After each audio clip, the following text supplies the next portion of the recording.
Section 1. You will hear a conversation between two people, a student and a professor. The student is talking to the professor related to his scores, which are not up to the mark. You have some time to look at questions 1 to 5.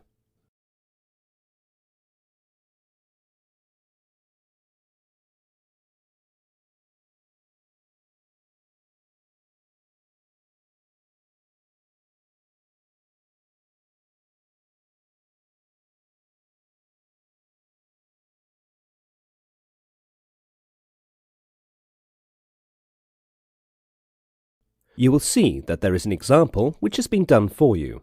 The conversation relating to this will be played first. Good morning, ma'am. Can I have a word with you if you are free? Good morning. Yes, tell me. Ma'am, I'm unable to understand why my scores are so low, despite the fact that I'd worked hard. I saw your marks. You did not score well in history and science. What is the reason? Are you facing any difficulty in the class? Or are you unable to understand the respective subject teachers? The student did not score well in history and science. So the correct statement is the student scored badly in history and science, which is written as an answer for the example. Now listen carefully and answer questions 1 to 5. Good morning, ma'am. Can I have a word with you if you are free? Good morning. Yes, tell me. Ma'am, I'm unable to understand why my scores are so low, despite the fact that I'd worked hard. I saw your marks. You did not score well in history and science. What is the reason? Are you facing any difficulty in the class? Or are you unable to understand the respective subject teachers? No, ma'am. I've no problem in understanding in the class, and I do not take much leaves. I attend my classes regularly. My notes are always complete, and I sit in the front row of my class. Then where is the problem? Even though my notes are complete, but when I'm revising the material, I'm unable to understand my own notes. I feel I am lost. Now that's the problem. I think you just write your notes in the class without concentrating. I believe you should review your notes soon after your class gets over. You should not delay in reviewing. You may do it during the class break, which you get and make corrections, and if you fail to understand, then you can ask from the respective subject teacher during the next class. You will be able to seek all clarifications. Basically, you should be connected with your notes on a daily basis. Don't give a gap. Such kind of follow-up will make your learning more consistent and confident. That is a very nice advice. I will surely review my notes on a regular basis. And also, I would like to tell you that I feel tired in the evening. I face difficulty in concentrating while studying. You should make a timetable and then study. Take a short break after every 1 or 2 hours. Never study continuously for more than 2 hours. Take small time out, and very important is that you should sleep for at least 7 hours daily, as it keeps your mind and body healthy. Rest will help you in removing clutters in your mind. I just didn't know about that. I think I've been exerting myself. Maybe that is the reason all my efforts are giving me no results. I will listen to your advice and make a proper time schedule, which will include 7 hours of sleep daily. Thank you so much, ma'am. You are welcome. Take care of your health and wish you all the best. Now you will hear a conversation between the professor and the counsellor. Look at questions 6 to 10.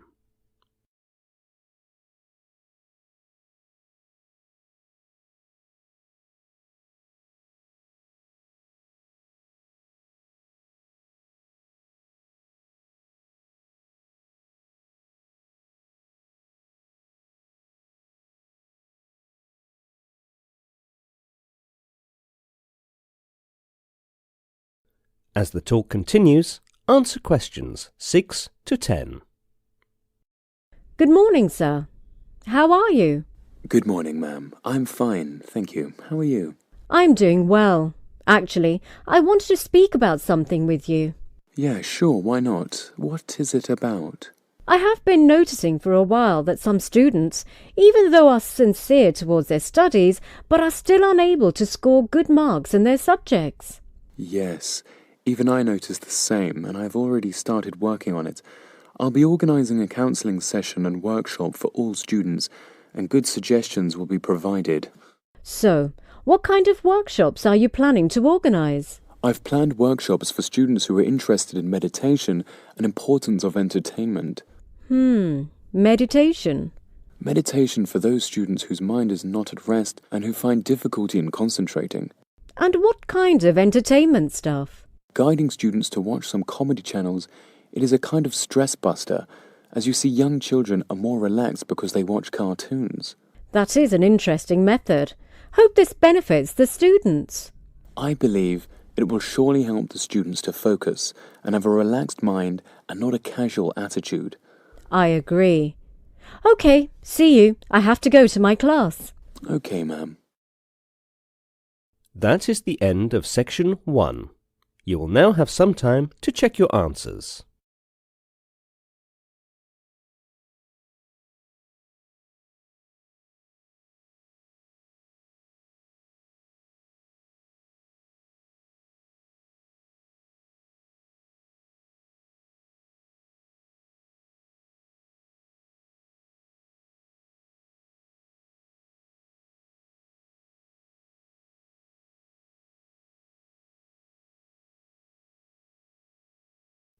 Now turn to section 2.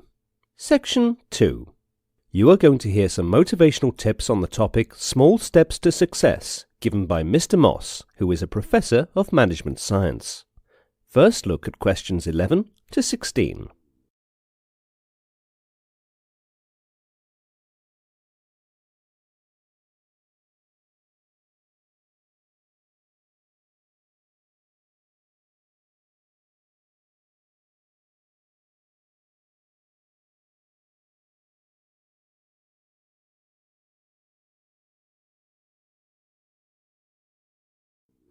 Now listen to the recording and answer questions 11 to 16.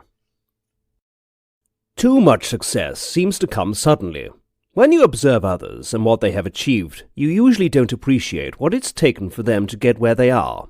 Ultimately, in failing to do this, you also fail to learn what it would take for you to attain the level of achievement and success. But if you take the time to truly think about it, you will find that success is usually only a small step away. Yet despite that, it eludes most people. It is always so near and yet so far. As a part of our military training in the Air Force, we were given a very demanding assignment. We were put into groups of about 10 and taken to some unknown location far in the bush. After a few days of camping there and doing some military maneuvers, we were told to head back to the base. Now this time, we wouldn't be driven back. We would have to track back. We had only a few things to carry: a litre of water each for the whole trip, and an AK-47 rifle with 1 round of ammunition. So we started off that day at sunset, walking through the thick bush. Because we were using a compass for direction, we had to walk in a straight line back to the base. Any slight deviation from the path, and we would inevitably have gotten lost. That meant that whatever obstacle we encountered on the way had to be overcome. That straight line had to be maintained at all costs. Worse still, we had no light. We were basically walking blind in the moonless night. So, you could not see where your next step was going to land. But we had to walk fast. Our deadline was at 12 noon the next day to be at the base, or else we would have failed the assignment. So, we walked through the night. There was no time for fear, no time for doubt. We had to do what we had to do. Our futures depended on it. Finally, we could go no further. The pain and fatigue was unbearable. We had to catch a nap. It was past midnight. 1 hour of sleep, all cuddled up like puppets for warmth, and then we moved on. Soon the morning bells rang, but there was no time to appreciate the sunrise. It was so hot you could feel the heat embracing your face. We were getting dehydrated. By now, everyone was wishing they had not had to carry the heavy AK-47. It seemed to have gained an extra 5 kilos since we'd begun. Every step was accompanied by some pain in one part of the body or other. Every part of the body was crying out for attention, but we had to move on. Small steps to success. We were as dry and shriveled as prunes. We were a sorry sight for defense officers, but right then it was more about survival than about dignity. Finally, a few minutes to midday, we arrived at the base. I had no idea I could stink so bad. Now look at questions 17 to 20.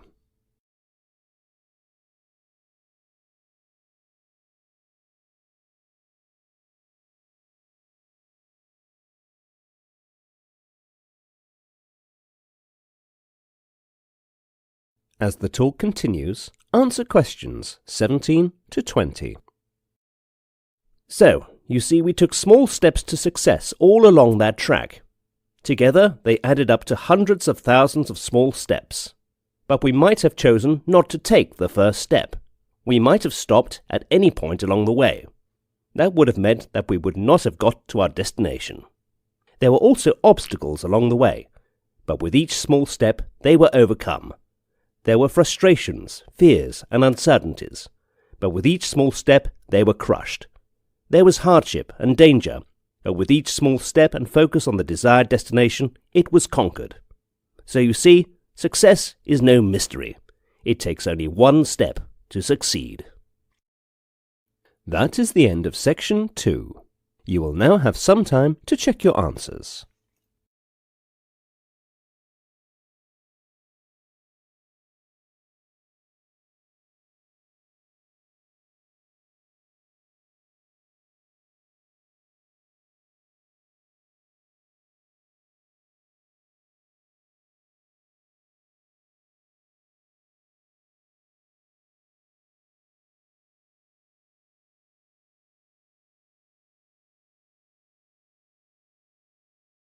Now turn to Section 3.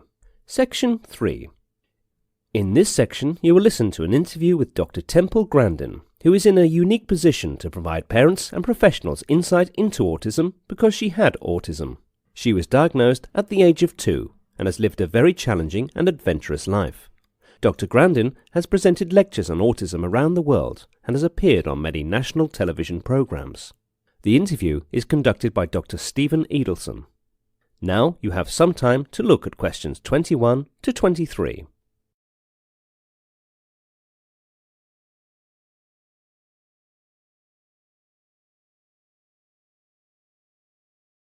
Listen to the interview conversation and answer questions 21 to 23. What is your earliest recollection and how old were you? I was in a summer program when I was just a real little child, about 3. I can remember playing around in a wading pool. When I was 3.5 years old, I can also remember quite a few things. I can remember the frustration of not being able to talk. I knew what I wanted to say, but I could not get the words out, so I would just scream. I can remember this very clearly. I can remember a time when I was in speech therapy in nursery school. The teacher was using a blackboard pointer to point to the students to do something, and I was just screaming every time she aimed the pointer at me. I screamed because I was taught at home that you should never point an object at a person because it could poke out your eye. What do you suggest to the parents who have autistic children? I am a big believer in early intervention. You've got to keep autistic children engaged with the world. You cannot let them tune out. Research is starting to show that a child should be engaged at least 20 hours a week. I do not think it matters which program you choose, as long as it keeps a child actively engaged with a therapist, teacher, or parent for at least 20 hours a week. Now look at questions 26 to 30.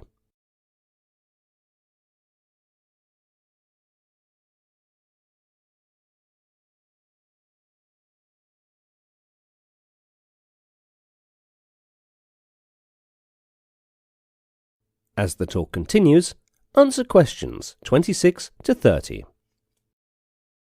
You were one of the first people in the field to stress the importance of sensory problems in autism. What are your current thoughts about this issue?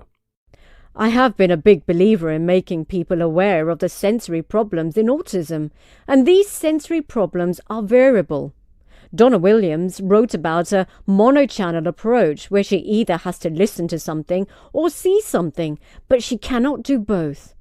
I was the type of child where they could just jerk me out of autism by saying, "Now come on, pay attention!" But you cannot do this to the children with more severe sensory problems. In these cases, you have to question whether there is a biological reason for the bad behavior or a behavioral reason. If sound hurts a child's ears, there is no way you can make him not be scared of the school bell. A mother who has a 5.5-year-old child with PDD wants advice. Her son attends a pre-kindergarten classroom with 22 other students, and he's starting to become aggressive. The mother says that her child has selected a particular child in the classroom and places him in a chokehold position. I do not have enough information to give full advice. Since PDD and autism are strictly behavioral diagnoses, they are not absolute diagnoses, such as Down syndrome. The PDD label is used because he is affectionate and interested in people.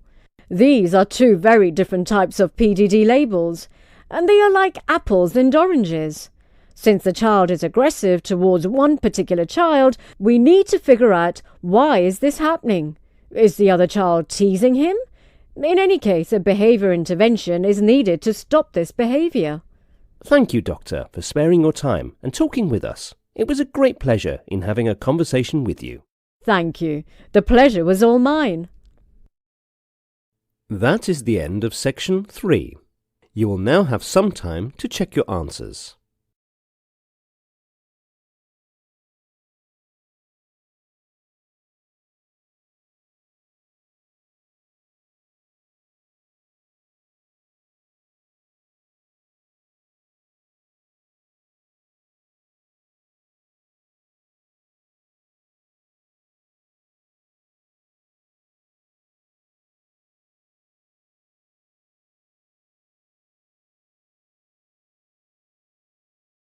Now turn to section 4. Section 4. You will hear a lecture given by a geography lecturer to his students related to seahorse and its species. First, you have some time to look at questions 31 to 40.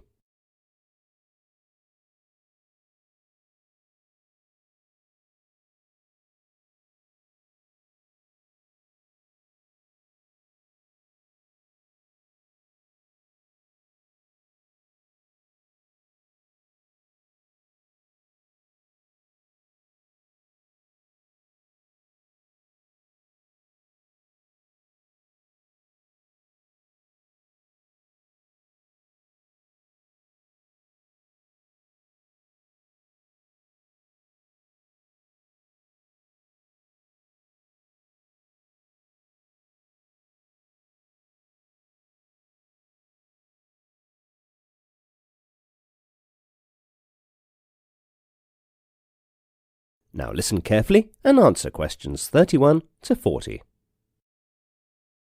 Seahorse is the name given to 54 species of marine fishes in the genus Hippocampus. Hippocampus comes from the ancient Greek hippo, meaning horse, and campos, meaning sea monster.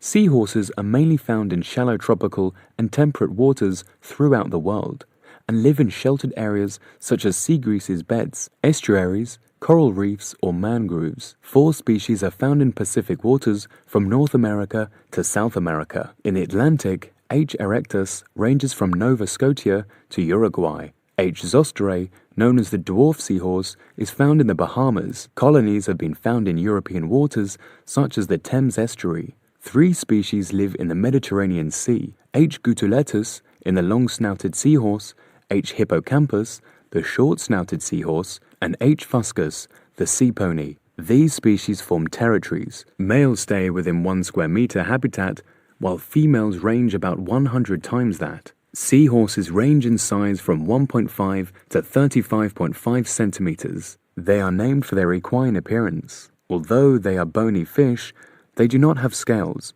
but rather thin skin stretched over a series of bony plates, which are arranged in rings throughout their bodies.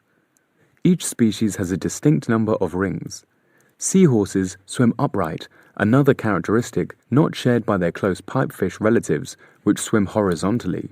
Razorfish are the only other fish that swim vertically like a seahorse. Unusual among fish, a seahorse has a flexible, well-defined neck. It also sports a coronet on its head, which is distinct for each individual. Seahorses swim very poorly. rapidly fluttering a dorsal fin and using pectoral fins located behind their eyes to steer. The slowest moving fish in the world is H. zosterae, the dwarf seahorse, with a top speed of 1.5 meter per hour. The earliest known seahorse fossil are of two pipefish-like species, H. sarmaticus and H. slovenicus, from the coprolitic horizon of Tungus Hills, a middle Miocene horizon of the Slovenia dating back about 13 million years. Molecular dating finds that pipefish and seahorses diverged during the late Oligocene. This has led to the speculation that seahorses evolved in response to large areas of shallow water, newly created as the result of tectonic events. The shallow water would have allowed the expansion of seagrass habitats that selected for the camouflage offered by the seahorse's upright posture. These tectonic changes occurred in the western Pacific Ocean, pointing to an origin there, where molecular data suggested two later separate invasions of the Atlantic Ocean. That is the end of section 4. Now you have some time to check your answers.